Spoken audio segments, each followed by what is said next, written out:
The coral reef biome of evolution life is one of the most diverse locations in the ocean. They have the highest biodiversity of anywhere in the game, being home to 25% of all marine players. As a result, you're bound to find all sorts of playstyles when exploring these biomes, with some being viable and others not so much. One of the most unique builds of the coral reef is the Moray Eel. Okay, quick reminder at this point, not all Moray Eels live in reefs, but they do all have similar playstyles. So most of what I say in this video will still apply. Anyways, first let's analyze the base stats and special abilities of the Moray Eel. Morays have a decent damage stat. While their bites aren't nearly as devastating as those of builds like orcas and sharks, it is certainly enough for the Moray Eel to take down prey and defend itself. What's more, their teeth resemble broken glass, and can dish out equally good damage. These teeth can easily slice through flesh and inflict bleed on their victim, leading to more painful bites compared to other similarly sized fish. The wounds inflicted by Moray eels can also cause further bacterial infection,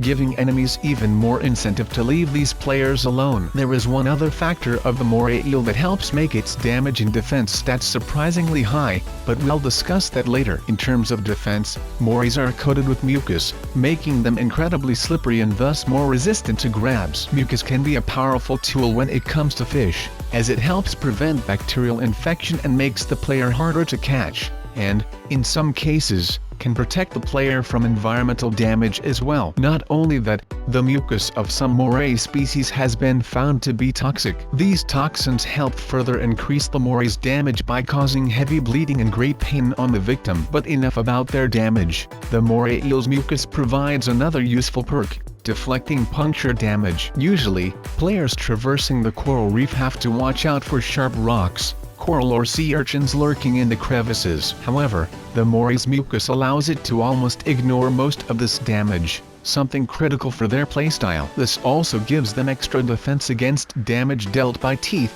improving their matchup against builds like sharks that rely on their bites and sharp teeth to take down enemies. More on that later. Most moray eels have decent life, although some species are definitely larger and tankier than others. Their stealth is decent, because their coloring allows them to easily blend into the coral in the reef. However, what is most interesting about this build is their mobility. Moray eels have no pectoral or pelvic fins, something that would usually decrease mobility significantly. However, morays are actually decently fast, and since their playstyle doesn't revolve around chasing prey in open water, they don't need billfish or shark-level mobility. Their maneuverability also allows them to easily traverse narrow crevices, in part due to their slippery mucus and slender body shape. What's more, the moray eel is capable of short bursts of speed, allowing them to move quickly to snatch prey that try to escape their ambushes. And yes, moray eels are ambush predators, if you couldn't guess it already by their base stat allocations and ability to fit into tight spaces. Okay,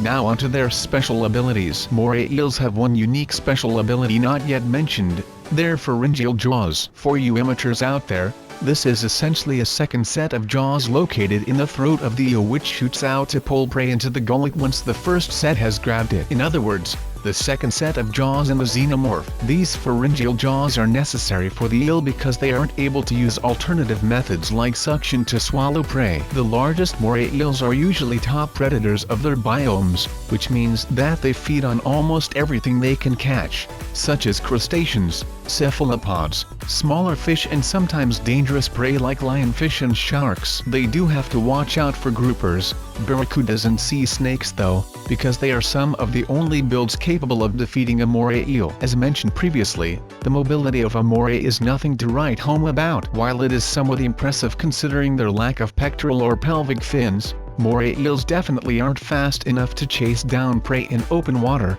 especially if they've just gotten themselves into a crevice to try and corner their enemy. This is why some moray players team up with groupers to leave their victims with no way of escape. Here's how it works. When the grouper player wants to go on a hunt or their prey has just escaped into a location the grouper can't reach, they will look for a moray eel and shake their heads to signal the eel player to follow them on a hunt. Usually, eager for a chance of getting free kills, the moray will follow the grouper and begin to make its way into the crevices the prey is hiding in. forcing the enemy to make a difficult choice: flee for open water and risk getting caught by the grouper, or stay in the crevice and be cornered by the eel. This increases their hunting success rate drastically, and since both builds swallow prey whole, there won't be disputes over the loot. This strategy is absolutely overpowered, and makes up for the most significant disadvantages of both the grouper and the moray when it comes to hunting. Speaking of which, comment down below if you would like to see a separate video about the grouper. In conclusion,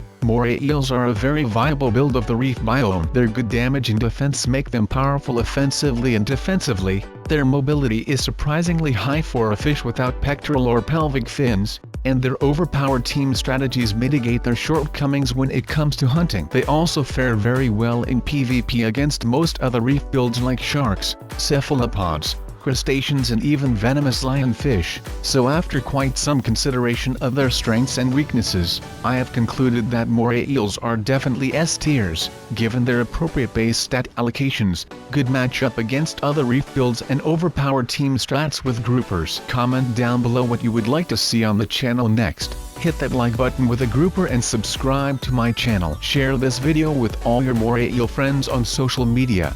Thanks for watching, and just to let you know, ribbon eels are a type of moray eel too.